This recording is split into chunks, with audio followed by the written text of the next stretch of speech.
Assalamualaikum warahmatullahi wabarakatuh. Perkenalkan, nama saya Ririn Dwiyanti Jusman, NIM B1A1191143 dari kelas D angkatan 2019. Universitas Megareski Makassar. Di sini saya akan membuat video tentang materi farmaseutika dasar. Baiklah, saya akan memulai materinya. Yang pertama, pengertian obat. Obat adalah suatu bahan kimia tunggal atau campuran yang dimaksudkan untuk digunakan sebagai penetapan diagnosis, mencegah, mengurangi, menghilangkan, dan menyembuhkan penyakit.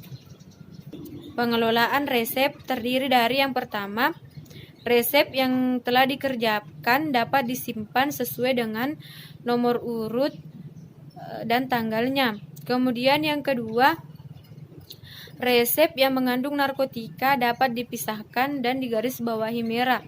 Yang ketiga, resep dapat disimpan selama kurang lebih 3 tahun, setelah itu dapat dimusnahkan.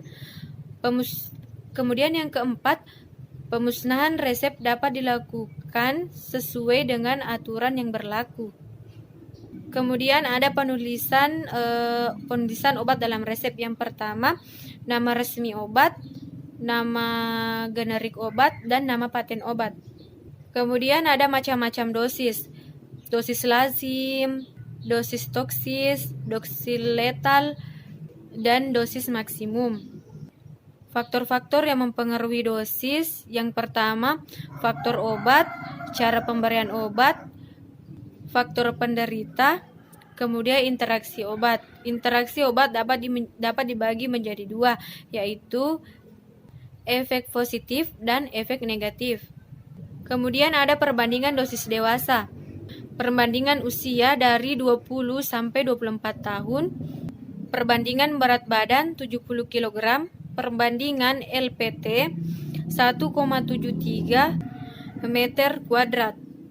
Kemudian ada juga berdasarkan ukuran fisik individual.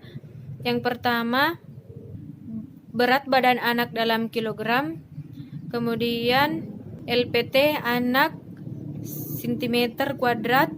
Kemudian rumus RO Mosteller LPT. Kemudian ada alat penakar dosis. Yang pertama, sendok makan atau koklear 15 mili. Yang kedua, sendok teh koklear tea 5 mili. Kemudian ada beberapa rumus perhitungan dosis. Yang pertama, perhitungan dosis berdasarkan usia, yaitu terdiri dari rumus Young N per N ditambah 12 dikali DM. N dalam bulan, yang berarti anak umur 8 tahun ke bawah. Kemudian ada rumus Fried yang berarti N per 150 dikali DM, yang berarti N anak dalam bulan. Kemudian ada rumus Dilling N per 20 dikali DM, N dalam tahun untuk anak usia di atas 8 tahun.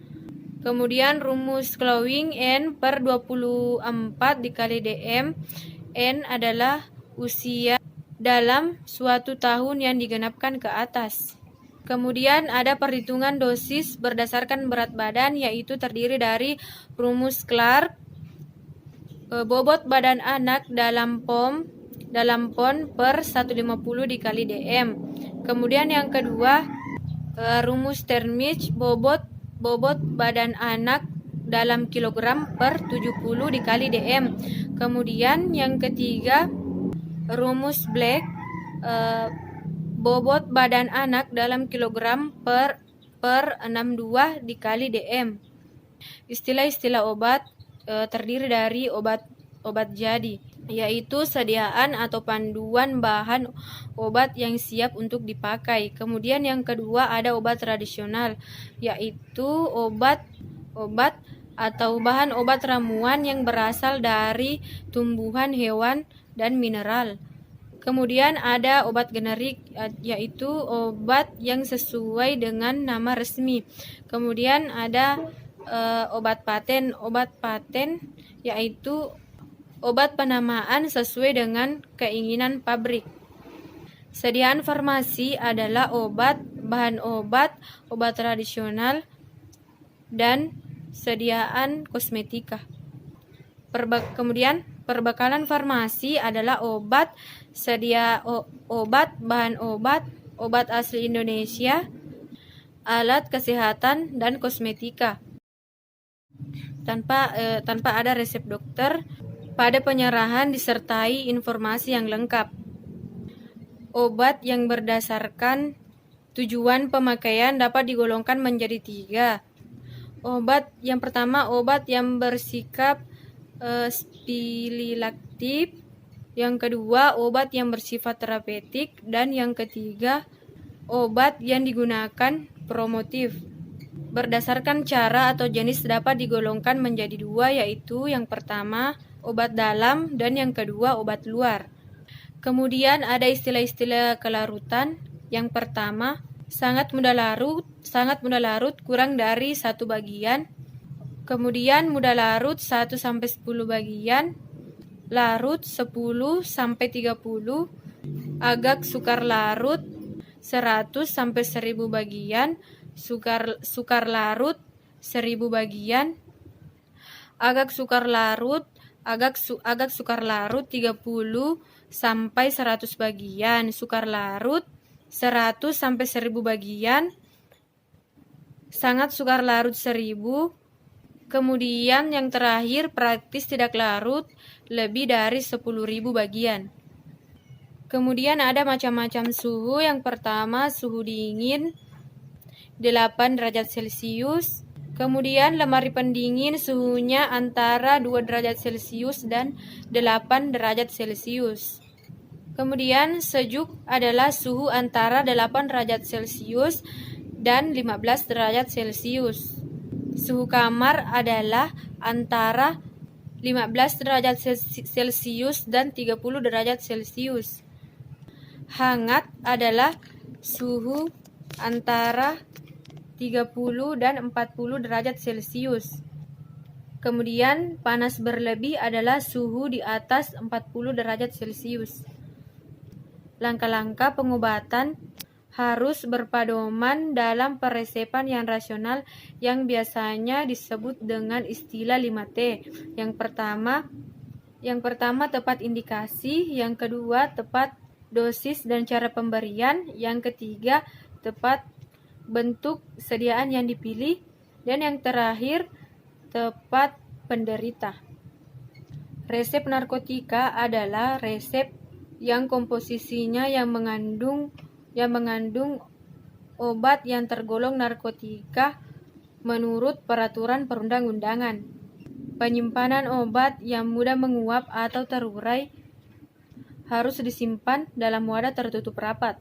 Obat yang mudah menyerap lembab atau CO2 harus disimpan dalam wadah yang tertutup rapat. Etiket dibagi dalam 2 macam, yaitu etiket yang berwarna putih digunakan untuk pemakaian dalam, yang digunakan melalui mulut hingga ke kerongkongan dan seterusnya ke dalam perut. Kemudian pada etiket yang berwarna biru digunakan untuk bagian luar, yaitu obat yang digunakan selain dari obat dalam. Kemudian pada etiket harus tercantum yang pertama nama dan alamat apotik, kemudian yang kedua nama dan nomor SIK apoteker pengelola apotik, kemudian yang ketiga nomor dan tanggal pembuatan, yang keempat nama pasien, yang kelima aturan pemakaian, kemudian yang keenam tanda lain yang diperlukan, misalnya kocok dahulu, tidak boleh diulang tanpa resep baru dari dokter. Apa pentingnya mempelajari farmasetika dalam bidang farmasi? Pentingnya yaitu karena dalam pelajaran farmasetika kita banyak mempelajari tentang cara penyediaan obat yang meliputi pengumpulan, pengenalan, pengawetan, dan pembakuan bahan obat, seni meracik serta pembuatan sediaan farmasi menjadi bentuk tertentu sehingga dapat digunakan sebagai bahan obat. Baiklah, saya kira cuma sampai di sini yang materi yang bisa saya sampaikan. Mohon maaf bila ada salah kata, lebih dan kurangnya mohon dimaafkan. Wassalamualaikum warahmatullahi wabarakatuh.